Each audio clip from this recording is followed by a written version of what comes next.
1 November અને સમય થયો છે 3 વાગ્યાની આસપાસ. દોસ્તો, આ જગ્યા ઉપર ધીમે ધીમે થોડીક ટ્રાફિક દેખાઈ રહી છે. જે આ જગ્યા ઉપર લોકો આવ્યા છે પરિક્રમા કરવા માટે, અગાઉ નીકળી ગયા હોય એ લોકો આજે આવ્યા છે.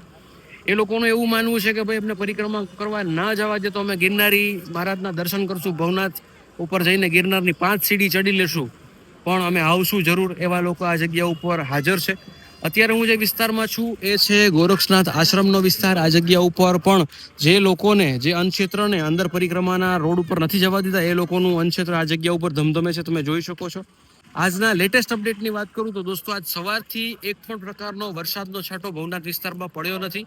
તો શું જે ગઈકાલનો નિર્ણય લેવાયેલો છે કે ભાઈ પ્રતિકાત્મક રીતે જ પરિક્રમા થશે, એમાં કઈ ફેરફાર થશે કે નહીં, એ એક જોવાનું રહ્યું છે.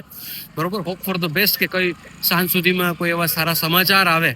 બરોબર છે. બાકી જે કંઈ પણ અપડેટ હશે તંત્રની, એ આપણે તમારા સૌ સાથે શેર કરતા રહીશું. આજના દિવસે કોઈ પણ પ્રકારની નવી અપડેટ આવી નથી, પણ જે વાતાવરણ છે, વાતાવરણમાં અત્યારે એમ કે ને કે તડકો છોડે કળાએ ખીલી ઉઠ્યો છે. દોસ્તો, જય ગિરનારી, હર હર મહાદેવ. તારીખ છે, સૂર્યનારાયણ ભગવાને સરસ મજાના દર્શન દીધા છે અને ભવનાથ વિસ્તારમાં જે અન્નક્ષેત્રો છે ધમધમે છે સાહેબ. તો બીજું તો આપણે શું જોઈએ, જય ગિરનારીના નાદ સાથે તમને બધાને અપડેટ આપતા રહેશું. જોડાયેલ રહેજો ચેનલ સાથે, જોડાયેલ રહેજો આપણા પેજ સાથે.